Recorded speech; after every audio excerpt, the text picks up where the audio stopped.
Assalamualaikum warahmatullahi wabarakatuh. Oke, Sobat Ke, kali ini Anda dengarkan dakwah milenial di 102,9 FM Ke Radio Jember. Alhamdulillahirrahmanirrahim. Saya Dewi Indriani bisa menyapa sore Anda semua. Semoga puasanya kali ini berjalan dengan lancar ya Sobat.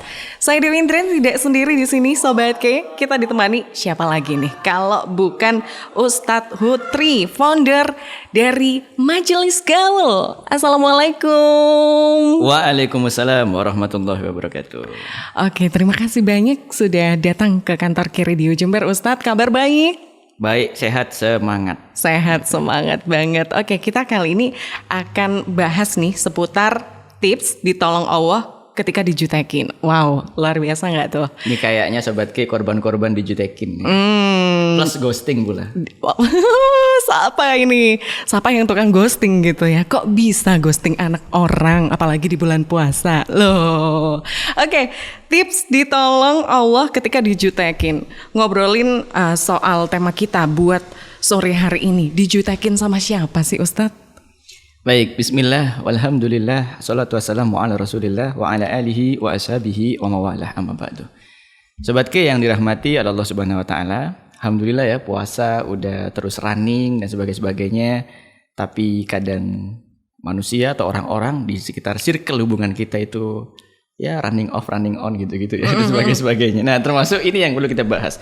Ini sebenarnya tentang nizamul ijtimai, tentang sistematika pergaulan yang hari ini sedang dialami oleh namanya anak muda ya. Anak muda itu pasti kumpul-kumpul, pasti gaul, pasti berdinamika dalam hidupnya, mencoba banyak hal-hal baru dan sebagainya. Nah, termasuk di tengah proses itu, di tengah proses mengalami fase muda itu, kita itu banyak berjumpa dengan orang baru, bertemu dengan sahabat-sahabat baru, atau juga menjalin hubungan dengan orang lama dan sebagainya. Nah, di tengah hubungan itu, alaqatul jadaliyah, interaksi dialektis itu, kadang ada lecet-lecet. Betul. Ada gesekan-gesekan, ada tabrakan-tabrakan kecil, atau bahkan rush, tabrakan yang besar sampai sukeran, jadi orang Jember sukeran. Okay. Sampai disukeri dan sebagainya. Nah, itu yang ingin kita kupas agar kita dalam menjalin sistematika pergaulan itu lebih asik, lebih pas, lebih bagus, lebih baik, lebih islami dan lebih berpahala tentunya. Gitu. Nah, kita akan kupas beberapa hal di sini Sobat Ke yang dirahmati oleh Allah Subhanahu wa taala. Yang pertama, perlu kita ketahui bahwasannya manusia itu adalah makhluk sosial, bukan makhluk sosial. Makhluk sosial. Artinya apa? Manusia selalu membutuhkan manusia yang lainnya. Betul. Selalu membutuhkan teman, selalu membutuhkan asisten, selalu membutuhkan atasan, bawahan, sampingan dan sebagainya. Hatta bahkan orang terkaya di dunia, siapa? Jeff Bezos, Bill Gates dan sebagainya. Duit ya tapi gak ono asistennya, gak ada yang mau jual beli sama dia, diblokir semua akses hubungan dengan manusia. Modar dia, meskipun orang terkaya dan sebagainya. Jamin modar. Kenapa? Itu sudah hukum alam, sunnatullah. Bahwasanya manusia adalah makhluk sosial, bukan makhluk sosial. Nah, maka itu niscaya kalau kita itu punya teman, kita membuka hubungan, pertemanan, perkawanan, perkenalan dan sebagainya dengan banyak orang, baik orang baru ataupun orang lama. Itu yang pertama, itu niscaya dan wajar. Yang kedua, di dalam hubungan pertemanan itu kita harus siap menyadari bahwa yang kita jadikan teman, kita jadikan sahabat, yang kita andalkan itu adalah dari jenis manusia sama kayak kita. Apa implikasinya? Punya salah, punya kekurangan, punya ketidakenakan, punya ketidaknyamanan. Oke. Itu. Karena bukan malaikat. Betul. Nah, kalau malaikat mah wah kayak perfect banget. Banget. Itu pun kita kalau gaul sama malaikat, itu kikup juga kayaknya kita loh ya. Kita manusia punya teman dari kalangan malaikat semuanya. Itu bingung, ini gila gimana diajak makan gak mau, diajak main PS gak mau. Tapi gak mungkin ya. Gak mungkin juga. Nah, makanya implikasinya kita harus menyadari, oh ternyata temanku sebagaimana aku.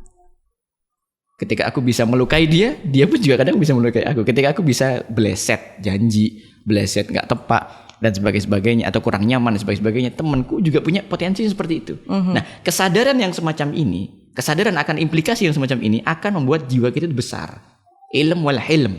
Hilman itu keluasan jiwa gitu. Oh iya ya, dia salah sih di sini. Tapi kan ya aku sih juga kadang kayak gitu dan sebagainya. Sehingga gak dendaman gitu. Gak dendaman, gak baperan kalau kata anak zaman sekarang. Gak baperan. Dan dalam muasyarah bainan nas, dalam pergaulan di antara manusia, kita itu akan nyaman gitu, nyaman, tidak dendaman, tidak mudah sakit hati, dan urusan akan lancar. Oke. Urusan. Kenapa? Karena kita fokus pada visi misinya, nggak fokus pada konfliknya, dramanya dan sebagainya. Gitu. Nah yang ketiga, implikasi dari nomor 2, sebagaimana kita ketahui, karena yang kita pergaulin adalah manusia, bisa sakit hati atau bisa menyakitkan hati. Betul. Ada saatnya mungkin beda pendapat, beda prinsip, beda konsep, itu kemudian terjadi crash, beda pendapat, kemudian dijutekin dan sebagainya. Saya yakin Sobat K pernah mengalami fase-fase itu. Gimana rasanya? Gak enaknya, gak direken, dijutekin lah ya, bahasa Indonesianya dijutekin. Terus kemudian jangankan itu, kita ada bestie satu geng gitu ya, 4 orang. Salah satunya 3 orang diajak ya. Kita kelupaan satu, itu pun karena ketiduran.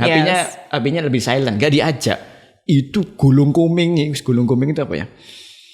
Kecewa. Nangis-nangisnya, waduh, gulung-gulung.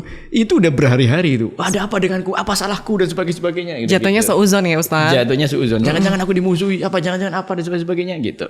Nah, ini perlu kita pahami bahwasannya dijutekin oleh orang, oleh manusia, itu juga sama, adalah hal yang lumrah. Bagian dari implikasi bahwa teman kita itu manusia. Makanya ada satu mafudot dalam bahasa Arab, ridallah tudrok. Keridhaan Allah itu sebenarnya terjangkau, gampang diraih. Ridon nas, keridhaan manusia, bikin semua orang senang sama kita, nggak pernah ada cacat celah, nggak pernah ada konflik, nggak pernah ada crash.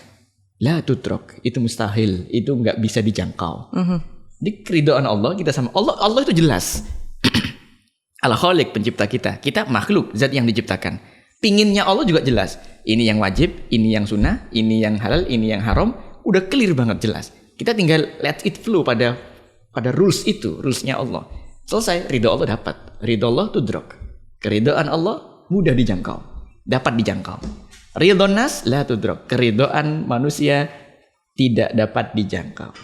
Kadang kita juga temen ya, apalagi kalau antar perempuan nih biasanya. Kalau laki-laki mah enggak jauh beda. Enggak jauh beda, sama aja. Itu kadang kita cuma mengeluarkan statement 1-2 yang bagi kita itu wajar ya. Itu udah musuhinnya, dijutekinnya udah berhari-hari, berminggu-minggu. Atau mungkin kita jeplak itu apa bahasa Indonesia ya? Melontarkan satu apa adanya gitu ya, jeplak gitu ya. Ada ya, biasanya sih fine aja. Loh kok tiba-tiba jadi nggak fine dan sebagainya. Tiba-tiba menjauh. Iya dan sebagainya. Apalagi orang Jawa Timur, orang Surabaya, orang Jember, apalagi Jawa, ya? Pandalungan. Itu perlu riset dan penelitian khusus terkait dengan tata pergaulan di tapal kuda nih, Pandalungan itu. Soalnya apa? Kadang ada pragmatic sentence, kalimat hinaan yang itu menyenangkan. Contohnya yang kasar-kasar. Dus kabarmu dus gak tau ketemu. Itu kalau bestie ya. Itu akhirnya kalau yang satunya pedus, mungkin satunya mbak dan sebagainya. Jadi itu pragmatic sentence kalau dalam konteks ilmu ya. Tapi jangan pakai itu di pesantren, itu berat. Pragmatic, itu berat kalau di pesantren, itu berat. Karena apa? Wala tanabazu bil alqab bi'sal ismul fusuqu ba'dal iman. Jangan panggil dengan panggilan yang jelek. Itu dalam Al-Qur'an dikatakan begitu. Tapi kalau kalimat keseharian orang-orang pada umumnya itu malah keakraban gitu. Atau mungkin kalau teman-teman pernah hadir di forum Ma'iyahannya Cak Nun. Ma'iyahan Cak Nun ya, MH Ainun Najib. Kita nggak bicara kesambetnya, itu tema lain. Itu ketika di Ma'iyahan, ribuan orang yang datang dan sebagainya, ada pertanyaan, gayang dan sebagainya. Itu ketika Cak Nun mesu itu bahasa Jawa ya, mengumpat bahasa Indonesia. Mesu, jam piro saiki. Takut saya. Iya, jangan ya, saya jam piro ini, jam berapa. Itu orang seneng histeris. Iya. Pragmatic sentence. Kita nggak bisa paksakan pengertian kita dengan pengertian orang dan sebagainya.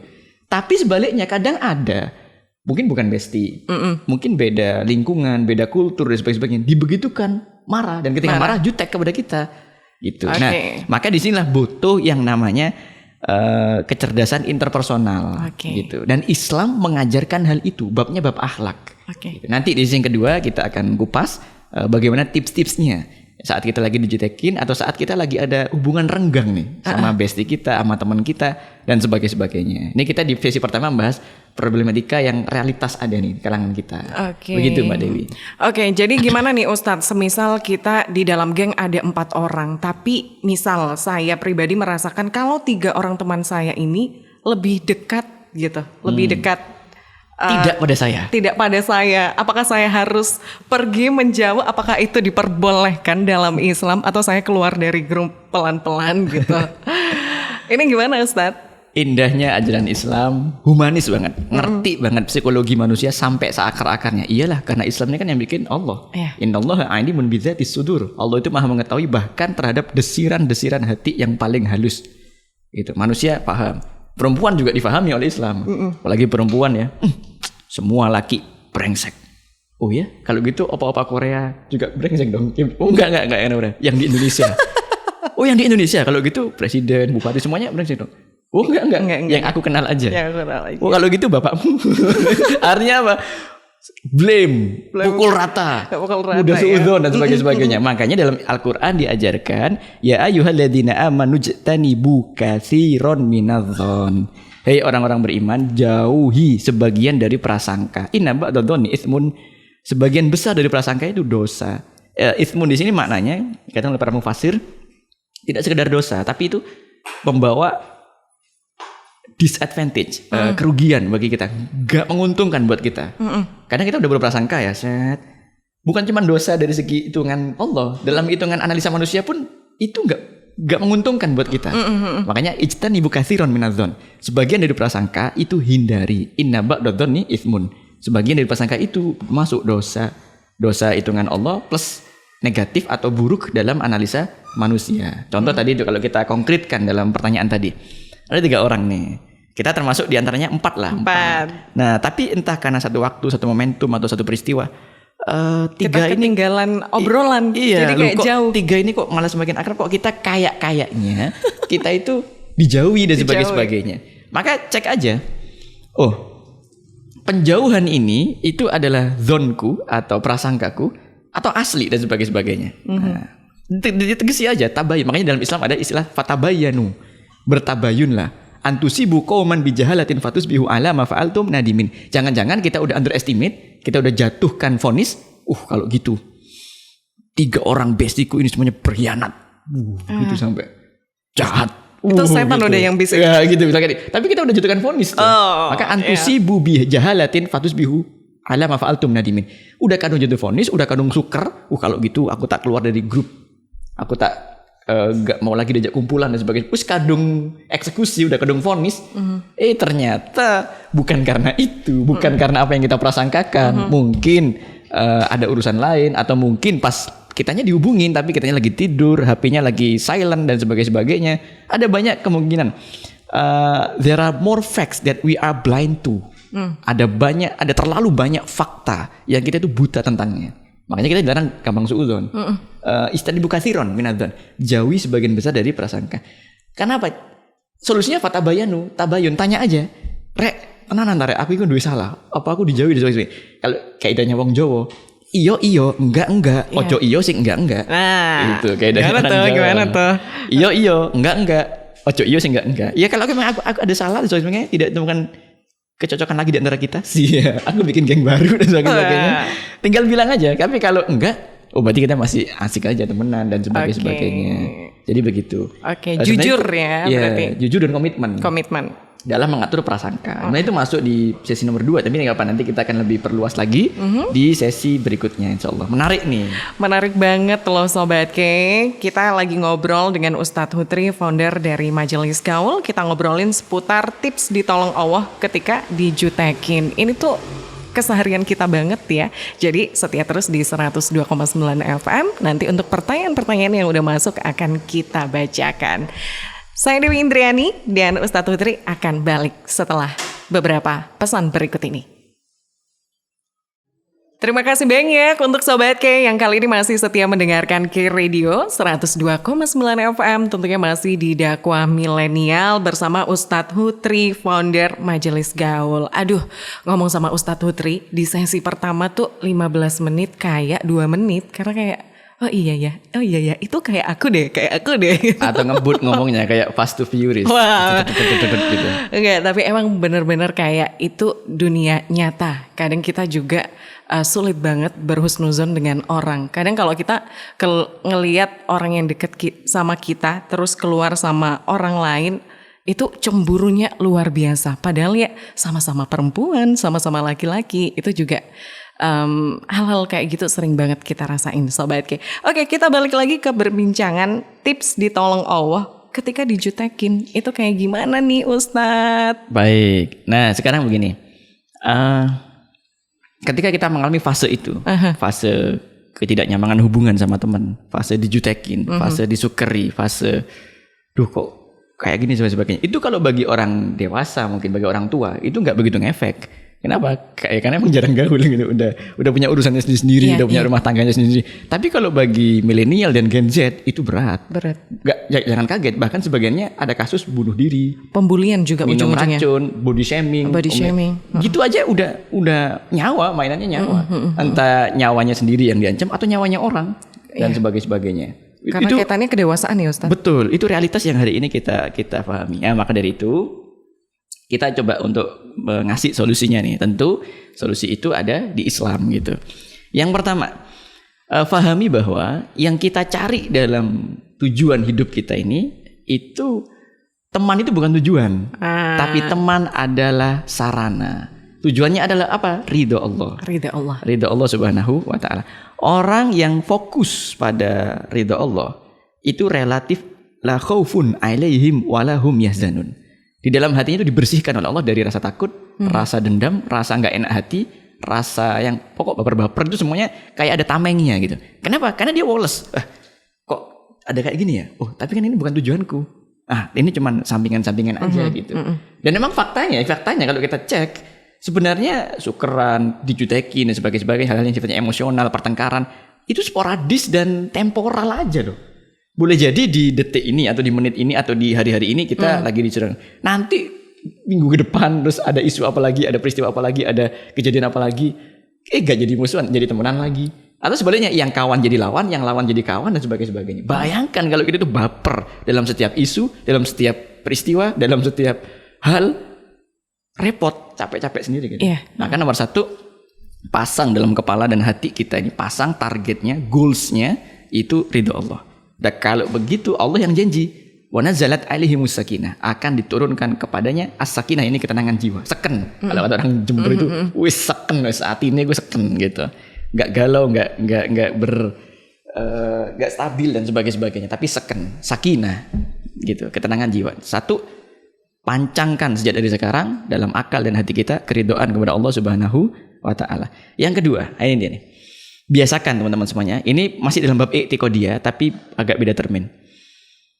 Biasakan kita itu kalau mengamalkan sesuatu, kalau menjalankan sesuatu, jalin kontraknya itu sama Allah. Manusia itu anggap aja tipis-tipis ya. Betul. Jalin kontraknya, jalin akadnya itu sama Allah. Adapun sama manusia tetap ada akad, ada komunikasi dan sebagainya, tapi tipis-tipis aja. Contohnya apa? Contoh, niat membantu misalkan, niat membantu. Itu kalau kita itu di dalam mata kita hanya antara saya dengan yang saya bantu, kita akan ada muncul rasa mudah ngundat-ngundat, mudah ngingat-ngingat dan sebagainya, bahkan juga diungkit-ungkit terus kemudian waduh dengan rasaan yang dendam, gak enak. Iku mbiyen sukses gara-gara aku, saya aku dilupakan dan sebagainya gitu-gitu. Karena kita terbiasa menjalin akad, ya akad transaksi antar manusia biasa aja, tapi secara i'tiqadiyah, secara keyakinan hati alal musabbib, harusnya kepada pembuat segala sebab, kepada Allah Subhanahu wa ta'ala. Jadi aku bantu dia, aku bantu orang tua. Bukan karena orang tua aku sekedar dulu bagus sama aku. Seandainya dulu pun orang tua aku itu gak bagus sama aku tetap akan bantu orang tua. Kenapa? Ini perintah Allah. Aku akan bantu dia. Kenapa aku bantu dia? Karena ini perintah Allah dan janji besar pahala dari Allah sebagainya. Perkara nanti dia ingat sama aku atau dia gak ingat sama aku, terserah. Aku sama teman baik. Perkara nanti dia jutek sama aku atau dia baik sama aku atau enggak dan sebagainya, itu urusan dia. Kontrakku, hitunganku, aku udah totalan sama Allah Subhanahu wa ta'ala. Gitu. Jadi itu enak, woles gitu rasanya. I feel good. Dia tetap akan nyaman gitu. Kenapa? Karena dia merasakan advantage terus. Iya benar. Poin terus dia, surplus terus dia. Kenapa? Ridho Allah, akadnya sama Allah, jinanya sama Allah dan sebagainya. Nah enaknya Allah itu gak sama kayak manusia. Kalau manusia semakin direpotin, semakin diganggu-gangguin, semakin diandelkin, itu semakin berat. Kok ini orang lama-lama semakin dikei DKI ati malah ngerogo rempel lo. Ya gitu iya. Dikasih jantung gimana sih? Dikasih hati minta jantung atau dan sebagainya lah gitu. Itu manusia ngersu loh kalau diandalkan, kalau dipepet-pepet, kalau semakin diberatin dan sebagainya. Kalau Allah sebaliknya, semakin kita menyandar kepada Allah, semakin kita menggantungkan diri kepada Allah, Allah semakin ridho sama kita. Allah semakin sayang sama kita kalau kita semakin menggantungkan harapan kita murni kepada Allah Subhanahu wa taala. Ini kebalikannya manusia nih. Nah, gitu. Jadi ini bab i'tiqadiyah, bab yang secara keyakinan, secara akidah. Berikutnya yang kedua. Secara pergaulan manusia nih sekarang nih. Udah kita tiru aja Nabi kita tercinta Rasulullah sallallahu alaihi wasallam. Siapa manusia di bumi ini yang akhlaknya paling mulia? Nabi Muhammad. Siapa yang paling agung akhlaknya? Nabi Muhammad.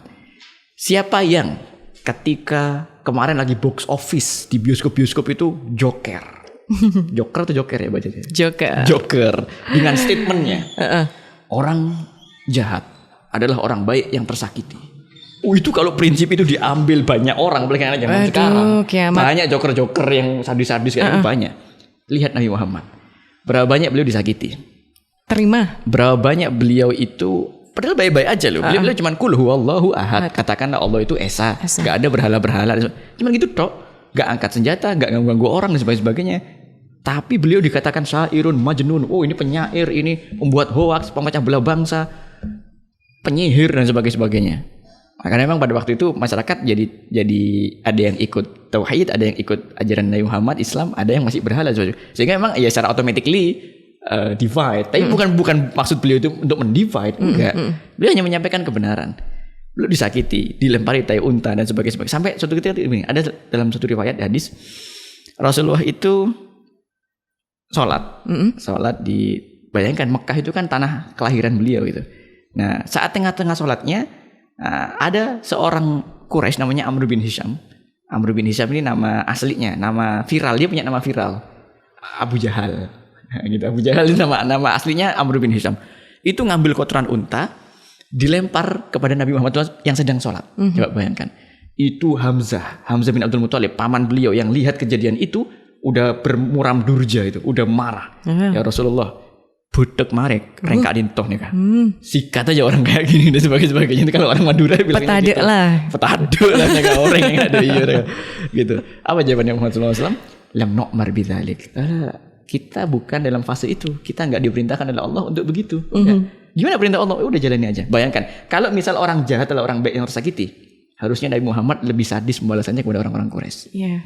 Lagi tahun 8 Hijriah, Ramadan nih. Tahun 8 Hijriah, bulan Ramadan. Terjadi peristiwa yang namanya Fathul Makkah. Penaklukan kota Mekah. Itu kan sahabat itu kan juga dari Muhajirin ya. Muhajirin itu orang yang asli Mekah, tersakiti, hijrah ke Madinah. Hartanya dirampas, rumahnya dijarah. Banyak mengalami kesakitan lah orang-orang Muhajirin itu dan sebagainya. Ketika masuk ke Fathul Makkah dan menang. Itu bikin banner. Ya, meskipun enggak dicetak di percetakan sih, tapi bikin tulisan lah ya. Tulisannya begini, Al-yauma yaumul malhamah. Hari ini hari ancur-ancuran, hari balas dendam. Sing biyen ngampek hartaku tak rampas lagi, ghanimah hartamu saiki gitu. Yang dulu menghina aku, memfitnah aku tak balas kon saiki itu. Al-yauma yaumul malhamah. Itu orang-orang Quraisy udah, ini kita udah kalah, udah kepepet. Para sahabat kan wajar ya, dia meluapkan emosinya yang udah tahunan yang lalu diusik ketenangannya hanya gara-gara dia menganut Islam dan sebagainya. Ada dendam yang membara. Tapi apa jawaban Nabi Muhammad SAW ketika melihat banner? Turunkan bannernya itu turunkan. Ganti. Gimana? Al-yauma yaumul marhamah. Hari ini hari kasih sayang gitu. Bukan Valentine maksudnya, bukan. Maksudnya 14 Februari. Iya, yang dulu nyakiti aku, yang dulu ngina-ngina kita, ngambil harta kita dan sebagainya. Maafkan semuanya. Man dakhala baitul Abi Sufyan, yang masuk ke rumahnya Allah, yang masuk rumahnya Abu Sufyan, yang masuk ini ngetem di situ aman semuanya, enggak akan kita sakiti dan sebagainya. Artinya apa? Kita belajar seperti Nabi Muhammad, ya, bahwasanya orang jahat ya jahat aja, bukan karena orang baik yang tersakiti. Adapun orang baik, ada yang tetap konsisten, istiqomah dalam kebaikannya meskipun dia disakiti berkali-kali. Kenapa? Akotnya dia, kontraknya dia bukan sama makhluk tapi sama Khalik gitu. Nah, yang keempat sekarang. Biasakan 2S. Apa tuh 2S? 2S. Ini bukan 2M ya. Saya kalau ditanya, Ustaz, undang Ustaz tarifnya berapa? 2M ya. Makasih Mas gitu. 2M, makasih Mas. Ini 2S. 2S. Salam dan senyum. Salam dan senyum. Oke. Meskipun terkesan receh atau simple dan gampang banget ya. Salam dan senyum ini efektif untuk mengurangi ketegangan, mengurai kebekuan interaksi dan sebagainya. Efektif. Secara penelitian, secara dalil nas Quran hadis jelas itu sunnah. Secara penelitian pun, secara penelitian psikologis, penelitian ilmiah dan sebagainya, itu efektif sebagai ice breaking untuk memecah kebuntuan yang ada di antara hubungan manusia. Salam dan senyum. Salam dan senyum. Alfus salam. Sebarkanlah salam, maka kalian akan saling mencintai. Itu dalilnya. Nabi yang janji. Jadi kalau kita salam assalamualaikum, Ustaz tapi nggak dibalas, biar nggak balas itu urusan dia. Gini, kalau kita salam assalamualaikum nggak dibalas sama orang, kita yang balas itu malaikat. Oh iya. Ingat doanya akad lebih yang makbul. tadi ya. Iya. Doanya lebih makbul kan kalau assalamualaikum keselamatan bagimu. Dia kan manusia, banyak dosanya dan sebagainya. Dia balas untukmu juga. Itu so-so lah ya, so-so. Tapi kalau kita assalamualaikum dia enggak balas, malaikat yang jawab untukmu. Oh, iya sing doa malaikat. Makbul. Gitu. Jadi ambil positifnya aja, Oh, enggak dijawab salam. Penting aku udah salam. Nanti sekali enggak dijawab, 2 kali, 3 kali, terus ya salam. Lama-lama Allah akan kirim untuk hatinya itu lunak itu hatinya. Sambil senyum dan sebagainya. Makanya ketika kita teman-teman ketika dijutekin dan sebagainya, ucapannya assalamualaikum, sambil senyum, cari obrolan yang ringan dan sebagainya. Ini mohon maaf ya, saya agak emosional. Kenapa? Karena saya juga praktisi. Saya juga agak omdo. Saya juga mengalami fase itu. Dijutekin, baik ketika dalam konteks pergaulan sehari-hari atau bahkan dalam konteks dakwah gitu. Oke. Dalam konteks dakwah. Ada kadang mungkin yang ya mungkin butuh proses pengenalan, butuh proses pemahaman dan sebagainya. Dinamika itu ada. Kayak kalau nurutin ego saya, kalau nurutin itu wis ambiar itu ambiar ya. Tapi kita mikir lagi, oh ya nggak gini, oh ya.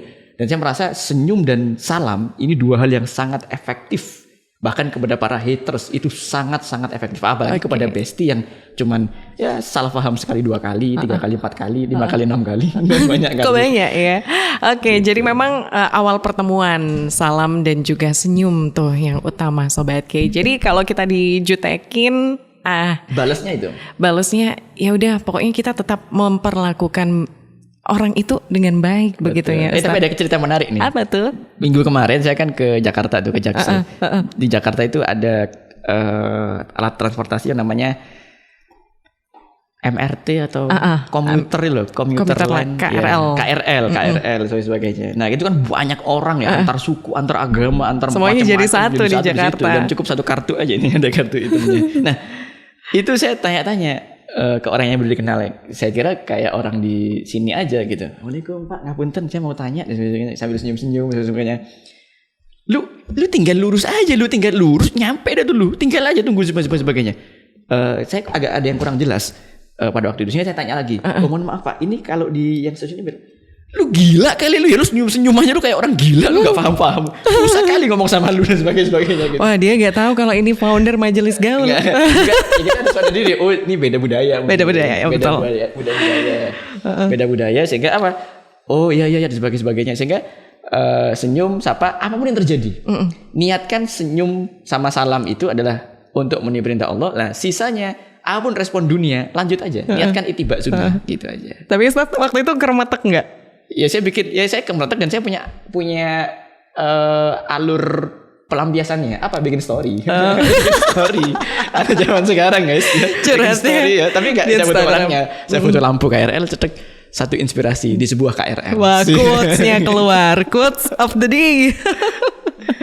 Oke, luar biasa sekali sobatnya obrolan kita buat sore hari ini. Kita masih ada 1 sesi. Pertanyaan Anda akan kita jawab sesaat lagi. Setia terus di K Radio Jember 102,9 FM. Oke, Sobat K, masih di 102,9 FM K Radio Jember bareng saya Dewi Intriani dan juga Ustadz Putri, founder dari Majelis Gaul. Tips ditolong Allah ketika dijutekin. Kita udah bahas tadi, tipsnya udah dibagikan nih Sobat. Dari tadi kita kan bahas soal ketika kita dijutekin sama manusia, tips-tipsnya udah dibagikan. Ini ada pendengar yang tanya, masuk di nomor WhatsApp K Radio. Saya lagi pegang HP ya Sobat K. Oke, Ustadz mau tanya, hal apa aja sih yang membuat Allah jutek sama kita? Dan gimana nih cara memperbaikinya? Ini menarik nih. Biasanya kalau dia kan manusia ke manusia ya. Nah, kayaknya nih yang tanya ini hamba yang sadar diri. Itu kalau jutekin manusia aku nggak peduli. Nggak peduli. Semua manusia nggak ngereken aku nggak peduli. Tapi kalau Allah yang jutek sama kita, gimana itu coba? Dosaku apa gitu mikirnya. Sembunyi di mana kita? Dari murkanya Allah. Sembunyi di mana? Kalau sama teman mah sembunyi di kontrakan teman yang lainnya atau di mana masih bisa. Gitu. Dikejar mantan, sembunyi ke mana masih bisa. Masih bisa dibantu sama temannya. Iya. Tapi kalau udah dijutekin Allah lah itu. Nah, yang pertama begini. Makanya Allah Subhanahu wa taala itu punya al-asmaul husna. Nama-nama yang baik, nama-nama yang kebaikan, semua maha kebaikan ternisbat kepada Allah Subhanahu wa taala. Memang sih maha jutek enggak ada. Tapi innallaha sadidul iqab. Allah itu maha keras siksanya. Didampingi dengan Ar-Rahman Ar-Rahim, Al-Ghafur dan sebagainya. Allah maha pengampun, maha pengasih, maha penyayang dan sebagainya. Duh, kok kayak kontradiktif Ustaz? Yang satunya pengasih, penyayang, maha pengampun, penyabar. Loh kok ini kok maha keras siksanya dan sebagainya. Iya, justru itu simbol dari keadilannya Allah. Allah maha pengasih dan maha penyayang kepada hamba-hambanya yang layak dikasih dan disayangi. Dan Allah maha penyiksa dengan siksaan yang pedih kepada hamba-hambanya yang layak disiksa dengan pedih. Nah, maka kembalikan ke kita, flashback ke kita. Kita melayakkan diri di sisi yang mana? Gitu. Kalau kita melayakkan diri dapat kasih sayang Allah, rahmat Allah dengan cara banyak-banyak minta ampun kepada Allah, maka Al-Ghafur dominan, sifat Allah Al-Ghafur yang akan terasa kepada kita. Kalau kita istighfar, kita mohon ampun kepada Allah Subhanahu wa taala. Tapi sebaliknya, kalau kita enggak mengakui kesalahan tapi malah sombong mencari pembelaan, gini misalkan contoh nih, orang enggak puasa. Orang enggak puasa karena hajat atau orang enggak puasa karena lemah lah gitu. Itu beda dengan orang enggak puasa karena nantang. Misal orang safar atau pekerja keras, udah dehidrasi, udah sebentar lagi pingsan dia dan sebagainya. Dia beli beli air mineral, beli air mineral, lalu kemudian dia masuk ke kamar atau masuk apa, dia minum. Dia masuk waman kana maridhan aw ala safarin fa'iddatun min ayamin ukhra. Dia mesti dimaafkan. Ya dia ada kelemahan, dia tidak ideal, dia tidak sempurna, dia ada cacat, tidak puasa Ramadannya 30 hari full enggak dan sebagainya. Tapi kemenyerahannya dia tadi, ya Allah, astagfirullah. Aku enggak kuat ya Allah. Aku lemah dan sebagainya. Ampuni aku ya Allah. Aku akan kodok ya Allah dan sebagainya. Janji. Ya. Itu beda hamba yang seperti itu dengan hamba yang tengah pasar siang hari bulan Ramadan gowo rokok, gowo Fanta, gowo minuman seger. Dilihat banyak orang. Itu seakan-akan nantang. Opo, Jari sopo puasa wajib, Jari Allah. Sopo Allah itu. Seakan-akan kayak gitu. Itu beda. Nah, ini yang dimaksud dengan tadi itu dijedakin Allah. Allah punya al-asmaul husna dan semua al-asmaul husna itu harus holistik, harus kafah, harus menyeluruh kita pahami. Karena Allah itu maha adil. Tinggal kitanya ngaca. Kita itu layak enggak dijodohkan oleh Allah atau kita melayakkan diri disayangi oleh Allah gitu. Nah, kita mengambil hal-hal yang diperintahkan oleh Allah. Banyak itu udah jelas, dalil-dalilnya udah banyak. Amal-amalan yang mampu kita laksanakan, kita amalkan yang baik-baik dan sebagainya. Nah, itu berarti kita sedang memantaskan diri menjadi hamba yang disayangi oleh Allah Subhanahu wa taala. Tapi sebaliknya, kalau kayak tadi nantang kewajiban puasa. Beda loh orang yang masih malu dan sembunyi-sembunyi dengan yang ngebus dengan itu beda. Seakan-akan dia menantang. Nah, maka dia memposisikan diri pada berarti melayakkan diri pada siksa Allah Subhanahu wa taala. Maka Asmaul Husna itu tidak kontradiktif, tapi adil. Adil. Nah, tinggal kuncinya dari pertanyaan tadi, gimana biar enggak dijadikan Allah Subhanahu wa taala, kita bikin positioning diri kita yang disayangi oleh Allah Subhanahu wa taala. Gitu. Dan ini Allah itu beda. Al-Khaliq itu mukhallilun lil khalqi bil itlaqi. Allah itu enggak sama secara mutlak dengan makhluknya. Kalau makhluk itu dendaman, Allah itu enggak dendaman. Kalau makhluk itu ngersulo, gampang protes, gampang merasa berat dan sebagainya, Allah tidak. Tinggal kitanya, positioning kita, memposisikan diri kita sendiri. Kita nggak bisa maksa orang. Makanya dalam agama la ikraha fid din, tidak ada paksaan dalam agama. Tapi kita bisa maksa diri kita sendiri. Beda loh ya. Kita nggak bisa maksa orang, tapi kita bisa maksa diri kita sendiri. Allah ridho kalau aku sholat. Kita nggak bisa maksa orang kon sholat, kon gak sholat pateni, kon nggak boleh itu. Tapi kita maksa diri kita, aku lawan kemalasan, harus wudu, harus sholat, sebagainya. Itu bisa. Nah, seperti itulah yang buat kita tidak dijadikan oleh Allah Subhanahu wa taala, diridhoi oleh Allah Subhanahu wa taala, dapat nadhrah, dapat pandangan khusus dari Allah Subhanahu wa taala berupa mardhatillah, keridhaan dari Allah Subhanahu wa taala. Oke, sudah dijawab Sobat K. Kalau kita doa berkali-kali tapi nggak dikabulkan, itu berarti tandanya kita sedang dijutekin gitu, Ustadz. Ada beberapa indikasi di situ. Dalam kitab Hikam, dalam kitab Al-Hikam itu ada beberapa indikasi. Yang pertama, boleh jadi Allah tuh malah sayang sama kita. Makanya ada analogi, kesabarannya ya, diuji ya. Dalam kitab Hikam itu ada analogi gini. Misalkan Mbak Dewi ketika naik kendaraan umum ya, bus misalkan bus, lalu kemudian ada pengamen. Dan Mbak Dewi itu suka dengan suaranya merdu dan sebagainya sampai hektik, sampai ketagihan. Kira-kira dibikin lama nyanyinya atau dibikin cepat? Udah deh nanti aja, tapi nanti saya kasih uang yang lebih gede. Gitu kan? Gak langsung dikontani tapi uang totalan nanti sampai berapa kilo nih sekian, tambah satu lagu dong gitu. Iya, tambah satu lagu. Justru kita dibikin untuk banyak berdoa, dibikin kalau dalam kiasan analogi tadi itu dibikin kita suka nyanyi, dibikin yang lama semakin lama. Nah, Allah ridho sama kita, berarti Allah menginginkan kita semakin dekat, lama berdoa kepadanya, semakin jalin hubungan khusus kepadanya semakin lama. Karena kan kadang sifat manusia juga ya, pas ada butuhnya khusyuk, pas lagi kebutuhannya udah terpenuhi lalai dan sebagainya kan gitu. Manusia itu gitu. Pas lagi kayaknya aku butuh Allah banget, aku pengen sholat, aku pengen doa, waduh khusyuk. Barang wis tercapai keplas, lupa, kesentil ya saya. Nah, ini manusia. Sifat Innal manusia. insana khuliqa halu'a. Manusia itu memang diciptakan seperti itu. Banyak berkeluh kesah, banyak mintanya dan sebagainya. Banyak lupanya. Maka indikasi yang pertama itu boleh jadi Allah sayang sama kita. Dan yang kedua, ada juga hamba-hamba yang nggak minta tapi berlimpah. Indikasinya istidraj. Jadi semakin dia itu belok, semakin dibelokinnya itu derajat kebelokannya tinggi kebelokannya. Nah, sehingga dia semakin jauh dari jalan Allah Subhanahu wa taala. Allah enggan gitu saya. Sehingga udah kamu ngapain deket sama aku? Udah kamu tak kasih semua keinginanmu, udah kamu minggir sana. Sama kayak analogi pengamen tadi itu, pemusik tadi itu. Duh, kok cempreng nih suaranya. Ini. Gitu. Kita pengen cepat-cepat kamu sana gitu dan sebagainya. Istidraj gitu. Nah, maka tinggal kita mengatur mindset, mengatur positioning diri kita yang pas. Jadi gitu. Musuh dari diri kita sendiri, musuh kita paling dekat itu adalah diri kita sendiri. Apakah kita harus melawan gitu? Nah, betul. Bahkan ada satu quote itu ya. Saya nggak tahu, belum ngecek riwayatnya quote, tapi benar itu benar secara fakta. Jika kamu keras kepada dirimu sendiri, dunia akan lunak. Tapi kalau kita lunak kepada diri sendiri, dunia itu akan keras. Apa yang dimaksud kita keras kepada diri kita sendiri? Komitmen, masalah waktu, masalah janji, masalah rajin, masalah kebersihan, masalah ketepatan amanah-amanah, SOP, masalah, kan manusia itu bener musuhnya yang paling, mungkin di luar sana ada musuh, tapi yang paling besar itu dalam dirinya, kemalasan, kebodohan, keengganan, menyerah pada keadaan, itu lawan.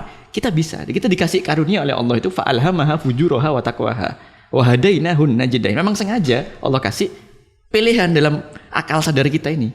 Kita mau lanjut atau kita mau mundur dan sebagainya. Kita dikasih kekuasaan oleh Allah untuk milih.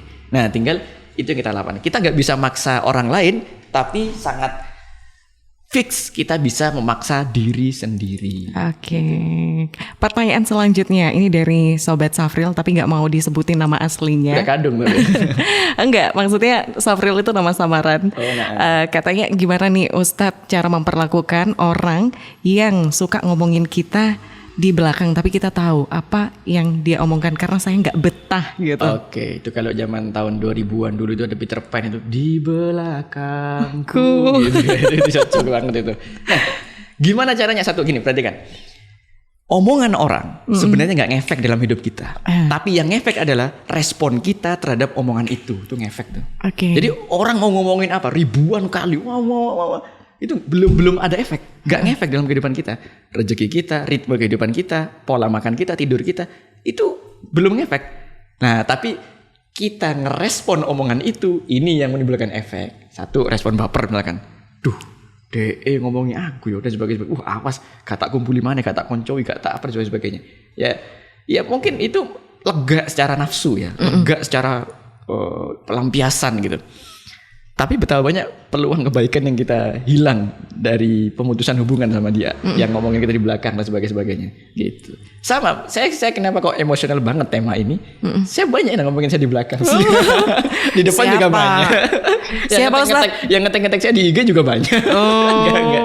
Bercanda. Tapi serius. Tapi gini, biasa aja. Dan lama-lama saya menikmatinya. Kan kebetulan saya dulu ketua OSIS, SMP ketua OSIS, SMA ketua OSIS, di kampus juga ikut BEM dan sebagainya. Saya ngerasakan, kadang ada bahkan lama-lama awalnya tuh saya sempat nangis kalau dulu ada guru bahasa Indonesia, itu guru pembina OSIS juga. Saya tuh ketika dapat kritik awal-awal nangis saya itu. Anak laki nangis. Gak gentle banget coba itu. Tapi itu terjadi.